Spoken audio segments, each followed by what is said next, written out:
Honorable Men Discord, Pretty Privilege, Special Edition Bedtime Stories, Joy Taylor. Let's talk about it. So before we begin, here's a message from Unc Shannon Sharp. That ain't got nothing to do with me. Guys, the news of the day, absolutely, it does. What y'all want me to say? That ain't got nothing to do with us. Yeah, that ain't got nothing to do with me. So there's nothing to address. I don't know why everybody if you notice, everybody's posted it. They got me. In the 42 pages, it don't mention nothing about Shannon Sharp did anything. But y'all want to get clicks, so y'all mention me. Right. So who is Joy Taylor? Joy Allison Taylor is 37 years old, born January 17, 1987. She's a media personality. She's the sister of former NFL player Jason Taylor of the Miami Dolphins. She's formerly married to Richard Giannotti, who was a former professional baseball player for the St. Louis Cardinals and LA Angels. She's a native of Pittsburgh, Pennsylvania. She was previously a moderator on FS1 show Skip and Shannon Undisputed. She then became an anchor on FS1's The Herd with Colin Cowherd. And she's currently the co-host of Speak and the host of the Joy Taylor Show on Saturdays. And she graduated from Barry University with a degree in broadcasting. Now let's get into it. All right, so let's get into this story. To be honest with you, I really feel like on some level, Taylor could have avoided being involved in this lawsuit had she just been a good friend. This is a tale of a friend not being a friend and money and fame changing people. It's a little bit about both. So this is how the story goes. So Taylor left Miami in pursuit of a career in broadcasting, which was her major. At the time, she was married to the former baseball player, which I mentioned earlier in the video. So she moves to LA, and I believe she lands a spot on Fox as a fill-in. She's lonely. She's in California. She's not from there. She's from Miami. Her husband's supporting her from afar. He meets Faraji. They become friends. She invites Faraji out for drinks. When she goes to hang out with Taylor, Taylor's with an older gentleman. Faraji has no idea who this person is, but the gentleman is very gracious. He buys them drinks. He pays for their food. And based on the lawsuit, it seems as though this would go on more than once. So one time, Faraji bumps into the older gentleman in the elevator. And I guess they had a little exchange of words. And when they departed, she couldn't wait to tell Taylor, hey, I bumped into the guy who's been coming out for drinks with us and paying for the food. Taylor tells Faraji, listen, that's Charlie Dixon. He's the VP of content for FS1. Faraji doesn't feel comfortable with that, because she doesn't seem like she's a person who is immoral. She has integrity. So Faraji feels uncomfortable with that. She tells Taylor, listen,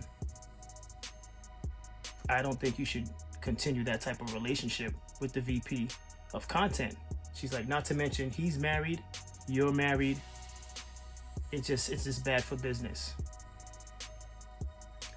Taylor disregards the advice and continues doing what she feels like doing. Faraji said her piece. She doesn't continue to give advice to someone who doesn't want to listen to the advice. Faraji at some point begins to feel like it's more than just nights out for drinks and casual conversation. She says this within the documents also. She starts to believe it's more. She believes it may be a sexual relationship because of the way they interact. And she said there were some times where they would leave together. And I guess based on the time, it didn't seem right that the VP of content and Taylor are leaving together. It was inappropriate. But again, it doesn't seem like she would have included Taylor in the documents had it not been for the way the friendship ended. So now there was a company party. Faraji was getting a drink, and the VP, Dixon, approaches her. He had a drink in hand. He starts talking to Faraji. He puts his hand on Faraji's back. Eventually his hand went down from her back, and his hand was on her behind, and he squeezed it. Faraji felt embarrassed, humiliated. She was stunned. She didn't know what to do. She tells her friend, Taylor, what happened. Taylor brushed it off and said, listen, leave it alone. It's not going to go anywhere. That's the VP of content. Faraji feels disappointed. Imagine going to your friend and you're telling your friend something like that. You've been violated, and your friend basically brushes it off. I believe that was a turning point within their friendship. That was the beginning of a turning point. Now, sometime after that, there was a dinner in which Taylor's husband, Dixon, and Dixon's wife was there, as well as Faraji. During that dinner, Taylor's husband noticed the chemistry or the strange bond between Taylor and Dixon. It was through that dinner that Taylor's husband realized there might have been something going on between the two. Because of that dinner, Taylor's husband decided to divorce Taylor. Now, within the documents, Faraji says that in order to keep things under tight lid, Dixon offered to pay Taylor's husband the money for all the deposits on the wedding. Dixon, aware of the fact that this could jeopardize his position, along with Taylor's position, along with Fox's reputation, he paid Taylor's ex-husband off to keep a lid on it. So all while this is going on, Taylor continues to have success. Taylor's moving from Undisputed. She's moving to The Herd. She moved to Speak. And she's currently still on Speak. And she also has her own show on the Saturdays through Fox. So while all of this is going on, Faraji's still suffering from being harassed by Skip Bayless, allegedly, multiple times, even though she's tried all types of strategies to get him off her back. You know, she's even gone as far as saying that she has ovarian cancer, I believe. It didn't work. Skip still made advances. We know that story. While all this is going on, she's not getting any support from Taylor. Taylor's focused on what benefits her. Furthermore, Taylor is not encouraging her to report these things. So now, at some point, Faraji took it upon herself to report these allegations to the higher-ups, which the higher-ups were just brushing it off because it's the hairstylist versus the money. Skip Bayless brings in money. Dixon he manages the content, so in return he brings in money. So you have the hairstylist looking for support from her friend, not getting the support, having to deal with harass every time she's working on set. She's getting harassed by Bayless. Not only was she being harassed by Bayless, but she also reported in the suit, she was harassed by the microphone placer, the guy who puts the mic on the talent. He harassed her. One time she was eating fruit, she mentioned, and he made a sexual comment about the way she was eating the fruit. But you can only imagine, she felt hopeless. She wasn't getting support. She didn't know where to turn to. Now, there were others mentioned in this suit, not by name, who she's also in support of. So Faraji became like a spokeswoman for those who didn't feel the courage or had the strength to go forward with these allegations. So now Faraji, being that she was a woman of integrity, she put herself on the limb and put the information out there, made it public. I believe that was the second shift between Faraji and Taylor's friendship.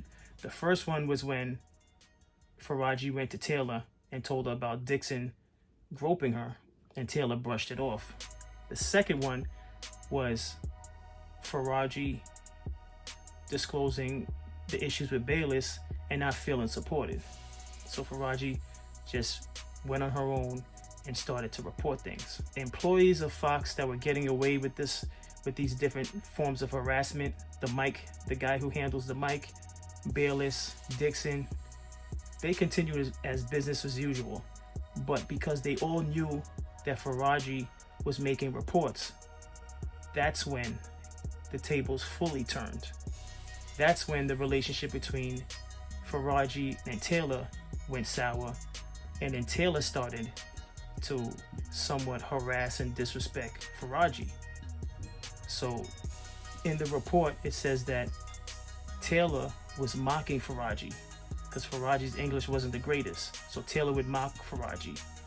Not only would she allegedly mock Faraji, but she would also, Faraji had a habit of humming, and Taylor would mock that. Taylor would publicly mock Faraji in front of other people to embarrass her. So their relationship completely shifted.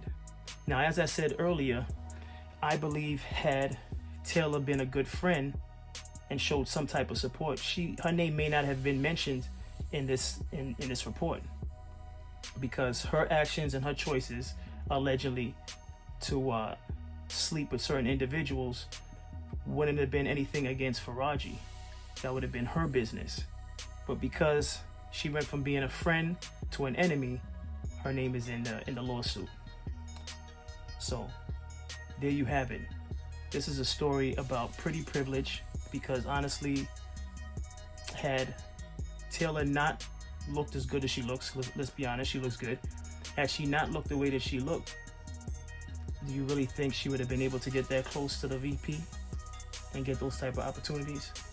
Absolutely not. If you disagree with me in the comments. But if Taylor didn't look good, she wouldn't have had those opportunities. Not at all. Not at all. There's no way you leave Miami. And it was said that when she left Miami, she was bartending and maybe doing some other small projects, but nothing major, nothing large enough to land on Undisputed with Shannon Sharpe and Skip Bayless. Nothing. There's nothing on record that she did in Miami that put her in a position to be on Undisputed. And to be honest with you, on Undisputed, it wasn't like she did an amazing job to land her on The Herd. Skip and Shannon Undisputed. Yeah, we co-host, but this is your show, so I owe you a little gratitude. But Joy better not ask me. I mean, Joy my girl, but Joy better not ask me when I'm coming back. You know what I'm saying? I mean, me and Joy cool, but we go, you know.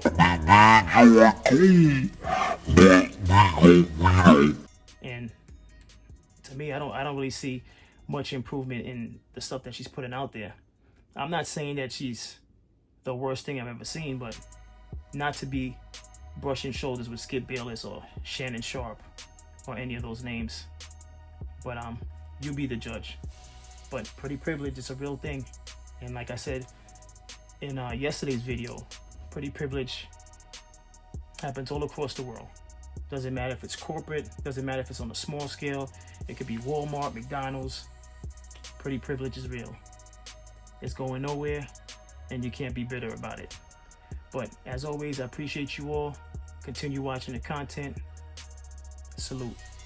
All right, so before I sign out, just have to show you one last thing. Apparently, she was on TV yesterday, despite these allegations being public. I don't believe she even spoke on the allegations, but she carried on as business as usual. So I don't know what's going on behind the scenes at Fox, but I guess they're trying to show that they're not worried, or at least pretend like they're not worried. But check out this clip and have a good night. Pierce and the playmaker Michael Irvin. It's Victory Monday for some and Vacation Monday for others, but for the ones who did have Victory Monday, Kick them on the way out the door. Go on. Michael. Vacation, real vacations for some Yeah, of them too, Joy, because some- some of them ain't coming back. Exactly. Who's walking around like the man on Monday, Michael?